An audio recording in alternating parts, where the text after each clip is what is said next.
So, my personal interest in diet and nutrition originally came from my interest in cancer. That's really actually what I'm passionate about is cancer research. So I realize that for a lot of people, they look at it and they're like, oh, why does he talk about ketogenic diets for athletic performance? But the reality of it is really I was just interested in ketogenic diets because of the emerging research discussing the usage of ketogenic diets with hyperbaric oxygen and their potential for treating cancer. And then, of course, because I am an athlete and I like to be physically active, it was interesting to me just to see how I felt on the diet. But what I'd like to address today, since this seems to be something that people are really, uh, I don't know if there's not enough information out there or if the quality of the information isn't good enough. But I'd like to just talk about getting really lean, like getting six pack abs is what everyone's chasing on literally any diet. It doesn't have to be ketogenic and it doesn't have to be high carb. It doesn't even have to be low fat. Um, it, you could do a balanced diet of 33, 33, 33, and let that 1% fall wherever it may. That's your margin of error. If you slightly overeat one macro that day, that would be your extra 1%. Or you could do a diet that's you know uh, 80% fat and 20% protein. You can do a no carb diet. I'm not going to tell people to do it. You certainly can do it. You can. I think a lot of people are going to run into digestive problems though if they don't get at least some fiber in there, at least 20 grams of fiber. But regardless, let's just straight shooting. How do you get really lean on any diet? Well, the first thing you need to do, and this is just the easiest way to do it in my opinion, is to track whatever you're eating currently. So figure out exactly how many calories a day you're currently taking in, and then also track your body weight.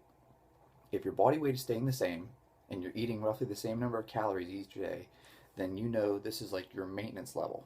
If you're gaining, then you know that this is over maintenance. Okay? That's simple. And if you're losing, obviously you're under maintenance.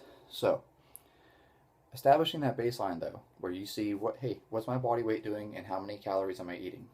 From there, take that number and make whatever adjustment it is that you need to make. So, let's just say you weigh 150 pounds, just to make it simple, and you weigh in and consistently, for 2 weeks, your body weight is always between 148 to 152. So you're staying in that range. There's gonna be some fluctuation due to water and things like that, and every day you're eating, say, let's just say 2,000 calories because that's just simple number. Start from there. Okay, so now we know you'll maintain your body weight at 2,000 calories. Simple. So what do? You just cut. So we'll take 10% off and you go to 1,800. Okay, so now you are in a deficit. Now you're eating 200 calories below what your maintenance is. Okay, and I'm not telling you guys anything earth shattering here. This is the part where I like to play with though, is energy levels. So, how do you break down what your macros should be at that level? Well, if you're an athlete and you want to do more, I guess, like higher intensity glycolytic type work. So, if you're running or you're even playing a sport, or you like to lift weights and you like to lift into a higher rep range, I would recommend that you do a higher carb, low fat diet. So what we do from that standpoint is you take your 1,800 calories and you would say, okay, from my 1,800 calories, I want to make sure I get at least 150 grams of protein. That would be 1 gram per pound of body weight. And then from there, I would say take your remaining carbohydrate and fat intake and play with that. That's your play. You need 150 grams of protein. Keep it there. But the part that you want to figure out, kind of like where's your sweet spot, is going to be adjusting the carbohydrate and fat. And I would tell you that looking at those numbers initially, I would tell most people to try to go for like a 50-50 split, right? So just try to kind of match however many calories of carbs you're eating, eat that many calories of fat, see how you feel there. If you don't feel like you have enough energy, if you're getting flat, you're gassing out. Let's say you play soccer or something like that, and you feel gassed, or if you're doing higher rep ranges and you're really struggling with those higher rep ranges, lower the fat a little bit, maybe 10%, increase the carbs a little bit, maybe 10%. Flip side, if you feel good there, okay, and let's say you do some endurance work too, okay, and you find that with your endurance work though, you are kind of feeling a little, we call it bonking or hitting a wall.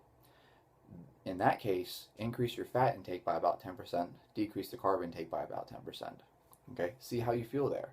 And then each time, pay attention to what your weight is doing, pay attention to how you feel, and of course, keep tracking the calories, but making small adjustments over time. So if you still, like, let's say I'm training for a marathon, I really do believe a higher fat diet is better for long distance running.